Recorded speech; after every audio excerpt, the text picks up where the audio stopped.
Hi, this is the Social Gelo with Angelo show. My name's Angelo.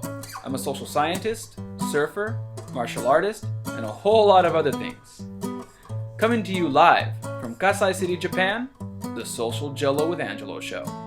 What's up, and welcome to another episode of Social Gelo with Angelo podcast. Today, I am here with Nathan Ingram. Did I say it right? Yes, you did. Oh, yes. Okay. Like I said earlier off camera, I'm going to avoid saying his last name for the rest of the interview. But either way, Nathan is the founder of Deadly Arts Survival magazine. Is that good? That's right. All right. I'm two for two. All right. So if any of you don't know what that is, I highly encourage you check it out. But I'm here with Nathan because not only is he the founder of that magazine, but as you see, he's wearing his gi. He's serious. Can you show me your knuckles real quick? That's another thing I love to see on Facebook because he's always said, look at that. All right.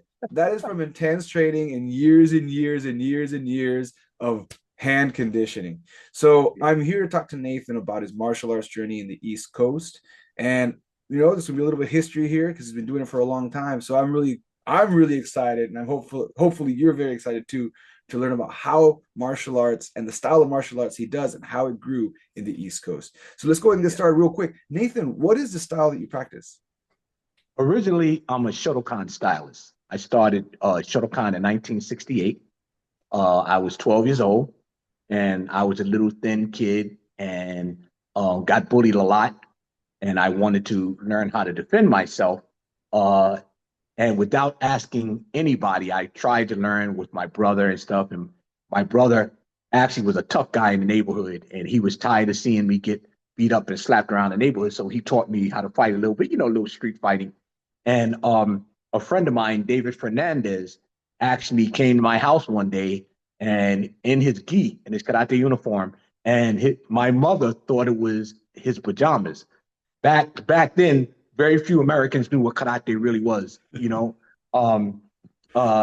knew what it was, but Bruce Lee wasn't even that popular back then. He had the series, The Green Hornet, but it wasn't popular with everybody. And so I started training with him, and he took me to his school, the Shotokan school, and I studied under a guy by the name of Angel Crespo Sensei, and he started me on my journey. And then I studied from there. I studied Shotokan for 2 years with him, got my brown belt. He had to go back to the Philippines, and then he recommended I continue training. So I started training in Goju Karate under a gentleman by the name of Timothy Yearwood and Walter Tigner. And I started studying Goju with them for about a year, met my next Shotokan instructor, Hector Martinez, in 1971, and I continued with him for the next 30 years. And I studied Kung Fu too, because I was born and raised a block away from Chinatown. All right. So 1971, 30 years was your final. What was the name of that last instructor that you've been with for 30 years? Hector Martinez. Hector Sensei. Martinez. Right. Sensei Hector Martinez. And then you said your first instructor was you said you went back to the Philippines. He was Filipino, huh? Yes, he was. Angel Crespo Sensei. All right. Yeah. Yeah. So for those of you watching, a lot of Kaji Kempo guys watch the show. So Kaji Kempo was founded by a Filipino too, Adrian and Prado. So this is kind of interesting, the connection there. So So you kind of went from. So for those people that don't know, I honestly, I've heard Shotokan karate, the name be thrown out there, seen videos online, but I don't know what the training was like in 1968 for Shotokan karate. What was that like? What was the Shotokan karate scene like in 1968? And by the way, this is in the East Coast. What part of the East Coast again? New York City. In New York City. All right. What part of New York City? Chinatown. New Chinatown. Okay. Well, I'm born a block away from Chinatown, but my dojo since 1973 was in Chinatown. Oh, it was in Chinatown. All right. From 1973 until COVID. Oh, okay. I was teaching in Chinatown. Yes. All right. So it's in Chinatown. All right. So now the first Black man ever to own and operate a school in Chinatown history.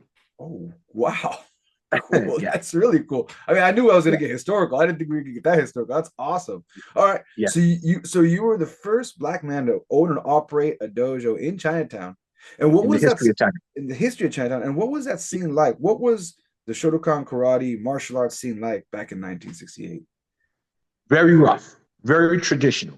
There was no modern technology, no cell phones, no computers, no cable TV, none of that.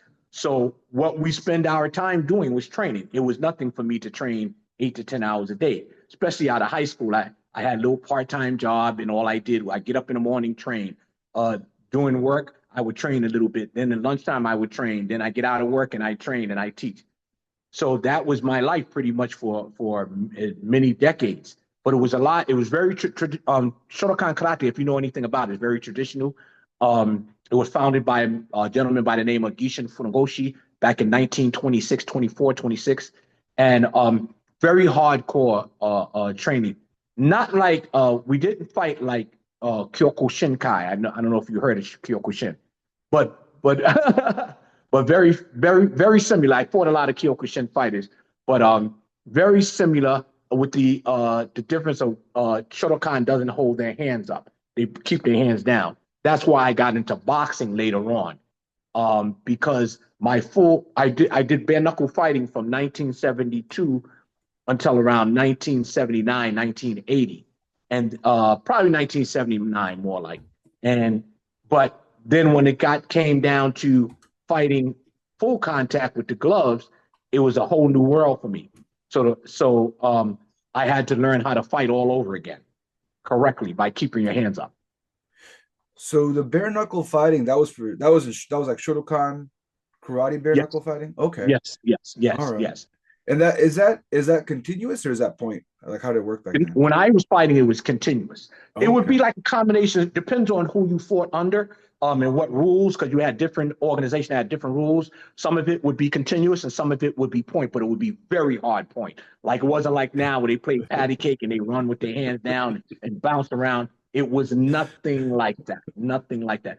No disrespect to the fighters of yeah, today. yeah, I happen to respect point fighters. I think everybody, it's an art, a different art, and we have to respect all art. You get a lot of instructors that knock it and talk about how tough they were and all that. There's no need for that. Toughness is not in the style. It's in the human being. It's in the individual. And I believe that all styles of martial arts should be respected. And enough of the bragging and the foolishness and putting other styles down. None of it. All of it is not foolproof. It's you can lose a fight no matter who you are. yeah. You know.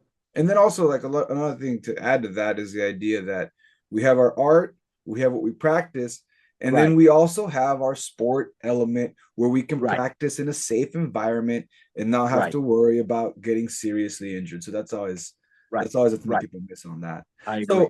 So you were saying earlier that you moved. So when did you move into boxing? So you did the bare knuckle fighting Mm-hmm. Shotokan style Mm-hmm. competition, and then you Mm-hmm. mentioned boxing briefly. Was that after the bare knuckle? Then you got into boxing after that, or I didn't actually become a boxer. I learned to box okay, and to enhance my karate skill after getting beat up, getting beat senseless in a kickboxing match, and that I went into, and then um, also in a street fight when working in a club as a bouncer. I did bouncing for like 30 something years, and I got my butt handed to me in 1982 for being overconfident, hitting a guy, and it didn't knock him out. And he wound up handing my butt to me, and I had to learn. I said I'm going to add more to my repertoire, and that's what I did. I added boxing to my repertoire.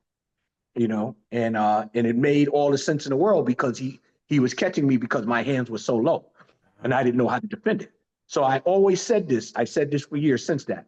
If you want to know how to beat a black belt, punch him in the face. that's a good one. I like that. I Punch him in like the that. face. I like that. That's it. It's a whole nother world for them. If you're not getting used to getting hit in the face, you don't know how to accept it once you get hit. That's almost like that's very similar, right? That's like what Mike Tyson always said, right? That everyone has a serious opinion until they get everyone has a plan until Yeah, they get punched in the face. So yeah, yeah, yeah, yeah. That's that's the true. truth.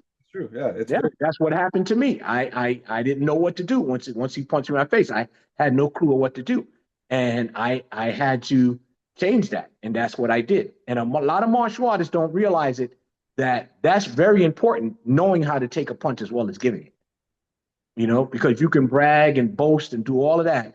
The real test is going to be right here. yeah. Yep, you know, that is. Especially if they get caught with these. Yeah, yep. It doesn't take very many. It doesn't take very many Yeah, hits. It doesn't take very yeah, many hits. One shot to the chin, one shot to the nose. It's yes, funny how much we yes, talk about in self-defense. The first thing you do is pop them in the nose, pop them in the nose, pop them in the nose. Yeah, we keep yeah, saying that until you get popped in the nose. And like, yeah, wait a second, wait a yeah. second. Absolutely, absolutely, So absolutely. so you changed your approach, right? So you were doing Shotokan karate. You got into Uh-huh. that altercation. You had an issue with kickboxing, and then you got an issue with your bouncing. So you changed your approach. When you Right. changed your approach, I um, didn't have an issue with kickboxing. okay. Oh no, like I oh, you what didn't have the it. issue was I didn't learn how to box properly when I Oh, did okay, kickboxing. okay, okay. So when I learned how to box properly, I became a better fighter. All right, and then you started but somewhere along the line, you started kickboxing though. Like in that, Yes, absolutely. Yes. when did you Yes, sir. start kickboxing? 79, Oh, okay. 1979. Yes. All right, all right. Okay, so 1979, you started kickboxing. And as you continued to go, so now you did Shotokan Right. and you're running your school in Chinatown. You're Right. doing kickboxing now. Did that reflect at all at how you were teaching at your school? Or did you keep that like, was it one of those things where you were developing yourself, but you continued to go the traditional route with your Shotokan karate? Or did you start introducing some of these concepts to your students as well? I did. I did. I didn't. There was a time wherein I started realizing that Shotokan, the stances were too low. A lot of things we were doing, I knew. I grew up in the ghetto, so there was a housing project right outside of Chinatown that I grew up in called the Alfred E. Smith Houses. It's actually in my movie coming out in a couple of months, and it tells the whole story. And I knew that traditional karate was not going to work on the street. Once you get into a couple of street fights, you know what's not going to work. You know what's going to work and what's not going to work. And you can't kick from a low stance. You can get swept off your feet very quickly from a low stance. You're almost on the ground, so all they got to do is basically touch you, and you're going to stumble. So I wanted to alleviate a couple of those elements that I was being taught. So I started adding to the Shotokan. I started adding my Goju. I started adding a little bit of boxing, a little bit of Kung Fu, and I started adding a little bit of Jiu-Jitsu. So I kind of started combinating stuff, but I kept it in a traditional format. A lot of people think that traditional means the kata that you study, the forms that you do. No, because all forms changed. All forms were tampered with. When Funagoshi first started, the founder of Shotokan first started Shotokan, he only did 14 katas.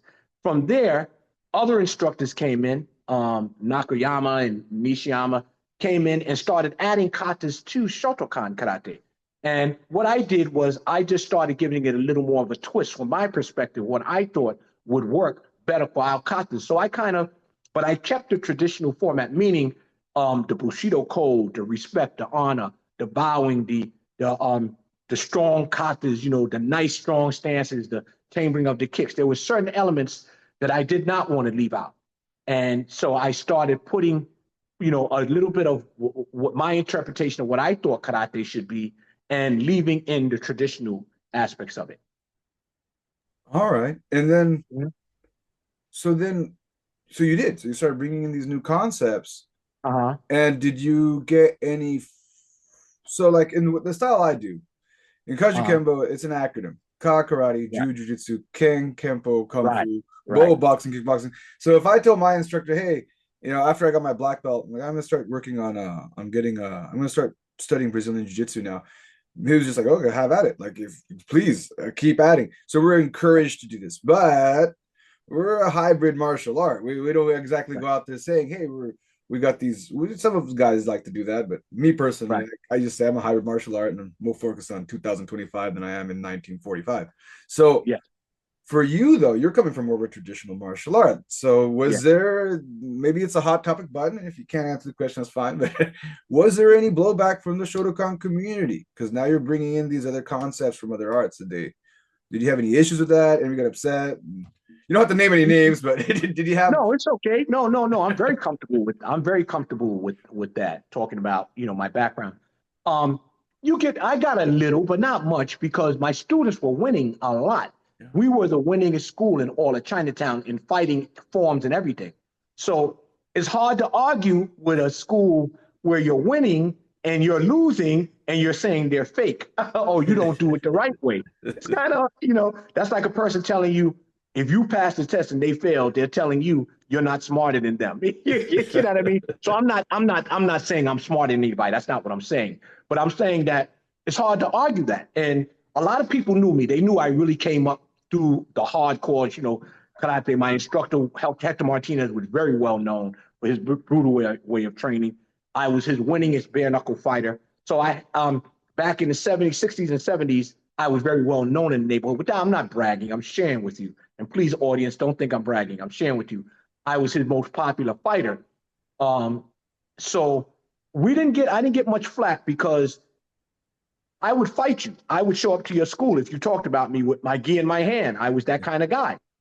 You know what I mean? So I would say, if you think I'm fake, just get on the mat with me. And because I was the only black man in Chinatown, I got a lot of challenges. A lot. There was some, for the most part, they wind up accepting me. They wind up, like now with my movie coming out, you have a lot of the elders in Chinatown that are giving me, the respect, that they felt that I deserved. And they talked about my hard times too, what I had to endure also, while I was there. But it was all good because I was always up for the challenge, and I loved the challenge, and I love to train. To this day, I'm 68 years old. I still love to train. I still do 300 push-ups. I love that. I was always like that since a kid. I didn't want to fake getting where I was. I wanted to really train. You have a lot of instructors now, too, they're walking around with their bellies hanging out their belt, and they're talking about how they do this, how they did that. They're living off their past. That's like you're turning around and trying to reach behind you and bring forward what you did. That's behind you now. What are you doing now? And that's always been how I wanted to live, my life, by leading the example, not putting any other instructors down. I don't get into the who's fake and who's not, and who's not the real deal and who's wearing. It doesn't matter, because if I'm telling a person, oh, you're fake, that's not going to make him go home and put on his white belt. He's going to continue doing what he's doing. So it's none of my business. I don't care who's fake and who's not, as long as I'm doing the right thing. And as long as I'm not being, I got to be true to me. I don't want to talk behind anybody's back. I just want to do the right thing for the martial arts, And it kind of goes without saying, right? Like, I know it's cliche, and I've said this before on my show, that when you get your black belt, it's only the beginning. Another line that I like to say, and I'm gonna do a clean version of this line. Your black belt only covers 2 inches of your butt. It's up to you to cover the rest of it. So really, that really is something that I think a lot of martial arts artists resonate with, at least the ones that watch my show. So my other question is, what styles were in Chinatown at that time? So you were saying there was a lot of different stuff going on in Chinatown at that time. What styles were out there? What was going on in the community back then? Chinatown was only Kung Fu. So before me, there was a gentleman by the name of Peter Urban. I don't know if you ever heard that name before. Peter Urban was a pioneer karate person. There was a couple, Robert Triez and Gary Alexander, Tom Purdy. These are guys that were traditional karatekas too, but none of them was as popular as Peter Urban. He studied under a gentleman by the name of Gojin Yamaguchi, in Goju Karate. He brought karate to Chinatown back in, like, I want to say 1960, 61, when he came out from World War II. And he had his karate school on the other side of Chinatown. So he wasn't in Chinatown. I was kind of in Chinatown. And so he was responsible for being the first to bring karate to Chinatown. But I was the first Black man to ever own and operate a school there. And I want to give him his props because he refereed a couple of my fights. God bless the dead. He refereed a couple of my fights. So I want to always talk highly of him. And because if it wasn't for him, I wouldn't have, one of his students was my instructor, Timothy Yearwood. So with that, Timothy Yearwood, his instructor was one of his instructors. So, I want to give props where props is due. When I was training in Chinatown in 1968, it was very hard because I was a karate person. And they didn't want to accept that. And they kept challenging me, kicking my door in, coming in, challenging me all the time. And I just wouldn't quit. I just kept on and kept on. So finally, they were just like, what are we going to do? Let's just leave them alone. And I wind up opening the biggest school ever in the history of Chinatown. Yeah. Do you remember what styles of Kung Fu they were by any chance? Oh, yeah. You had Sifu Mark Fun. He was Southern Praying Mantis. You had White Crane. You had Wing Chun. You had Northern Praying Mantis. You had Northern Praying Mantis 7-star. You had Southern Praying Mantis 4-star. You had Choi La Foot. You had White Crane. My Kung Fu instructor, Peter Chan, Sifu Peter Chan, was White Crane Kung Fu. So you might have had anywhere between 35 and 40 Kung Fu schools, but they were all underground. There was only maybe 3. You had Fu Jiao Pai, Tiger Claw. There was only maybe 3 or 4 that were commercial, which was the Northern Praying Mantis, which was the Southern Praying Mantis, and Fu Jiao. Those were the only ones that were kind of like had signs outside. Every other school was in basements and in side streets and alleys, and they didn't want to be bothered with the outside world. It was very non-commercial. So when I came to Chinatown, here you had the bright lights and my picture. Now picture this, my picture, this Black guy picture in Chinatown on the sign, on the doors, in the glass, so it was a cultural shock to the people the foreigners that would come and visit Chinatown, but it wasn't a cultural shock to Chinatown because they treated me like family. Mm-hmm. All right. So they would also have tournaments. So when they had the tournaments, these tournaments were held in Chinatown as well? Oh, yeah. They had a lot of Chinatown was well known for underground bare knuckle fighting. Yeah. Okay. Yeah, they were well known for that. It wasn't open to the public. It was very low key, and only a few were invited to fight. Mm-hmm. Oh, okay. So they had so in their community they were having those bare knuckle tournament. Yes. Tournament stuff. Okay. Underground. Right. Yes, sir. All right. Absolutely. All right. And so let me fast forward here. I have my notes here. I'm following a timeline here. So you got to we're gonna jump back to 1982. Okay. And you're running your schools now in 1982. You mentioned jiu-jitsu real quickly there. What was that? What style of jiu-jitsu was it that you got into? I did not. I want to make it clear with people. I did not do ground jiu-jitsu. I did stand-up jiu-jitsu, and it's a takeoff. There's a style of jiu-jitsu here and on the East Coast, very popular style, by a gentleman by the name of Moses Powell. Very well-known martial artist, a legend in martial arts, and he did a style called Sanukus Ru. The person that taught me jiu-jitsu, his name was Taiwa Aponte, God bless the dead. He taught a similar style to Sanukus, which would stand up. You did very little ground, but it was different type of ground. And I studied with him. He was more like a training partner than my instructor. So while I was studying karate, I was also in private training jiu-jitsu with him. So back then I did whatever I could to train. I just wanted to train, so it didn't matter to me. So he was one of the guys that I studied, it was kind of like Japanese jiu-jitsu with stand up and wrist locks and sweeping and joint manipulation, stuff like that. All right, this led me to a side journey, and bear with me here. Bear with me here. Here we go. We're gonna go on a little side quest here. So Sanusis Ryu Jiu-Jitsu techniques. It's interesting because this is actually coming out of BJJ Fanatics. So right. And we're gonna clarify. Nathan made it very specific that he's not talking about Brazilian Jiu-Jitsu And I'm not or talking about ground resistance. Sanukas. I studied a style that was That similar was to it. similar to Sanukas. Right, And he did right. mention he mentioned Powell, and he actually gets mentioned here, right? Sanukas Ryu is a Oh, formidable style American martial arts found in Brooklyn, New York, by great Grandmaster Moses Powell. More funny facts. The guy that they have pictured right here has also been on my show. He's a it's funny that he's got this here. Yeah, because he's also been on my show, and he's I think he's out. I forget where he's at now. I forget where he's at now. But he's also done a few instructionals, and he's a brown belt. Firas Asab, I want to say might be a black belt now. I think it's a brown belt last I checked, but okay. I could be wrong. Okay. And sorry, Frost, if you're a black belt now, I'm really sorry. But he's a Brazilian Jiu-Jitsu coach and as well a combatives instructor. Okay. So I think it's interesting. I did not plan this in any way. Right. It just right. so happened that one of my previous guests, he's not from the East Coast, but he's around that area, and he teaches Brazilian Jiu-Jitsu.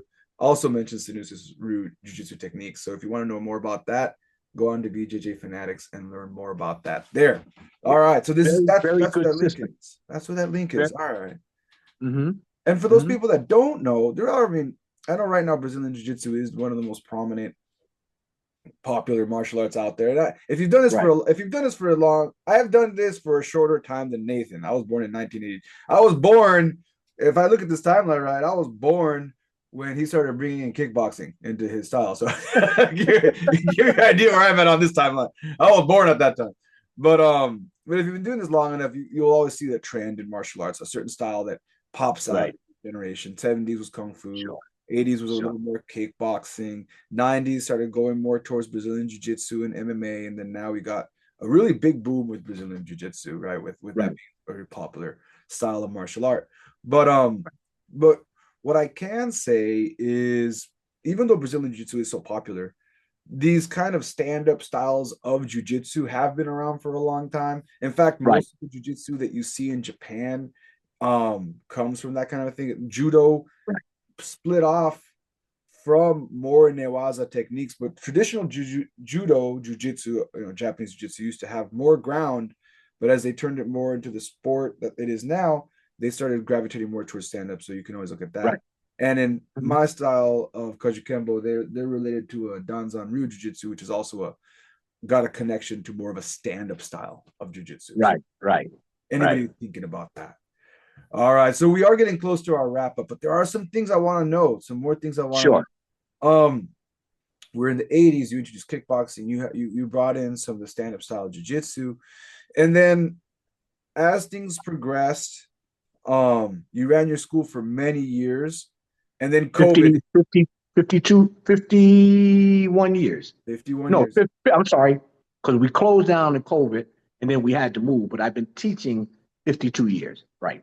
And that was during COVID. And that was a dark time for a lot of martial artists. Like, a lot of schools did not recover from COVID. I mean, as a society, I'm happy that we did, but a lot of schools did not recover from COVID and had to start over again. How was that final transition for you? How were you able to pick up and continue after such a huge impact, right? Because I think one of the biggest problems was the lockdowns. I don't want to go into a long spiel about the lockdowns because I know that can get really touchy and stuff. But once that was all done, how did you get back into it?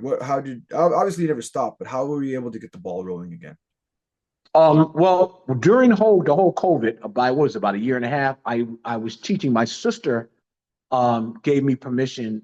I moved in with her because I had not long before that got divorced, and I moved in with her, and she let me turn her basement into a dojo, and I did, and hooked it up really nice, and I started teaching on a big screen. I bought a big 70-inch screen TV. My sister bought, and for me, and I started teaching on Zoom. So I was teaching and training every day. I think during COVID, I might have been in the best shape that I was since 1970. I got videos of it. And all I did was train for like 6-7 hours a day during COVID. So after COVID was over, during COVID, me and my son started making the magazine, Deadly Art of Survival, because I wanted to be able to communicate with people, communicate my thoughts. A lot of my friends were dying, and I wanted them to be remembered. And that's how the magazine concept came up, during COVID. I said, you know what? I'll let people order the magazine online and stuff. That was my son's idea, actually, to get them to order it online and learn about people that were dying. Because a lot of martial artists, like myself, people were saying, "Oh, I never heard of you. I never," yeah, because I kept to myself. I didn't care about the hoopla. A lot of these guys want to be heard. That's why they talk so loud. They just want to be known and want to be seen. So they do a lot of this. There's a lot of that going on. I wish I could have talked about that because I have a lot to say about that, the arrogance of martial arts and instructors that just talk so much but don't back it up. But anyway, so this was why I developed the magazine, because I wanted to be able to showcase people that I knew of, but other people never heard of. And they were dying. And I'm saying these guys are dying and nobody even knew who they were. That's unfair. Their legacy and story should be told, and that's when I came up with the idea of the magazine to honor these legends. And it just so happened there was so much more legends than I thought. And the magazine started taking off, and still to this day, we got thousands of people on our waiting list to get into our magazine, So it's been a blessing. It's been a blessing. Mm-hmm. So you have your Deadly Arts magazine. Is there where can people find your magazine?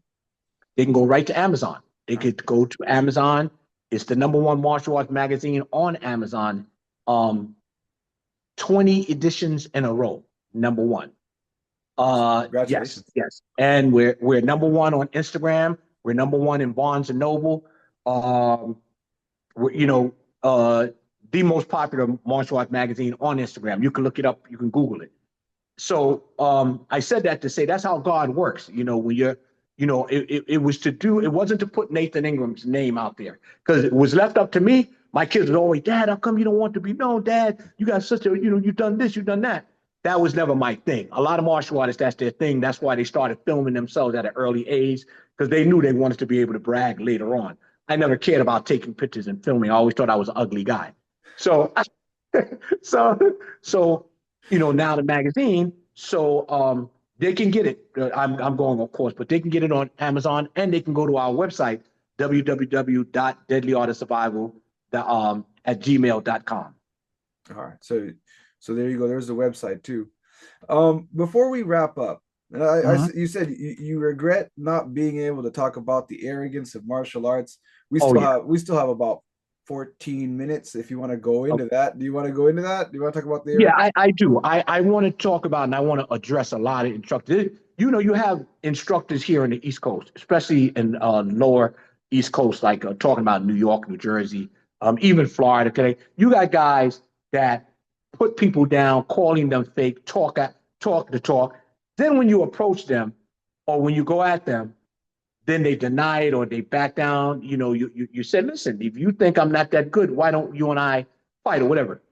And that's not the route to go. But sometimes you get these martial artists that talk so much they become gangsters, keyboard warriors. They talk so much, talk about people, and it's so wrong, man, because we're martial artists first. And if you understand, the word art is in there. It doesn't say we're martial fighters. We're martial artists. We're not martial braggers. We're martial artists. We're not martial egotistical maniacs. And you got these guys, man. There's one guy in particular, talks about everybody.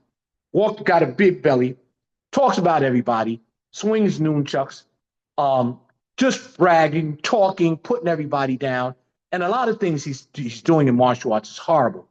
And I'm really combating against martial artists like that. And I'm saying it takes nothing to keep your mouth shut.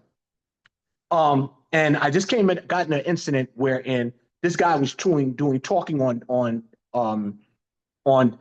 social media for 2 straight years, just talking, calling our magazine fake, calling me fake, running his big mouth. Finally, I confronted him. I didn't let anybody know I was going to confront him. I confronted him, kept his mouth shut, didn't want to talk, denying, telling, and flipped it and made it seem like, flipped the narrative and started acting like he was the victim. So finally, him and I, we wind up going to court. Of course, he didn't show up, and because we got into a physical altercation. And instead of him being a warrior and keeping his mouth shut, he called the cops, which is, that's not a man thing to do. So I'm talking about this and I'm exposing this because I want martial artists to do better. we're not gangsters. You got to either, there's only three ways in martial arts. And one of them is not being a gangster, not acting tough, not trying to prove anything, not trying to put everybody else down to make yourself and your organization look good. You understand? Our magazine, we're not in competition with anybody. We're trying to serve the public. We're not doing this as a selfish campaign and walking around bragging about what we're doing. We're trying to help martial artists to continue to get their legacies told. That's it. But when you get these martial artists that's doing a lot of talking, a lot of bragging, putting people down, this has nothing to do with martial arts, people. This is their inflated ego. This is their inability to shut their mouth. This is attention seeking.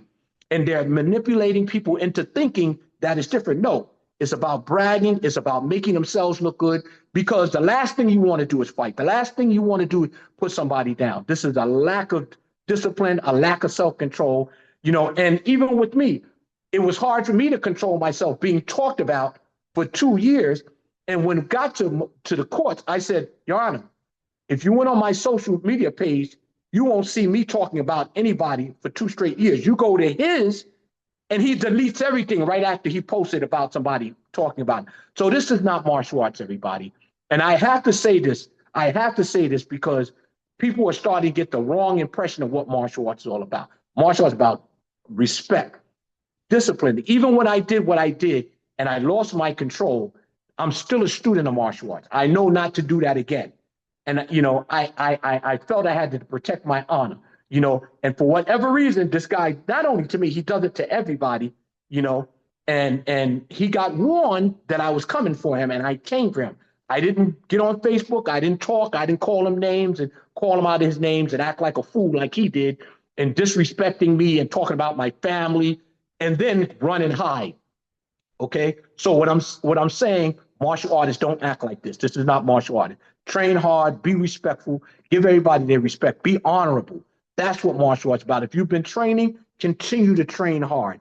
Leave people alone. This is martial arts. We're not gangsters.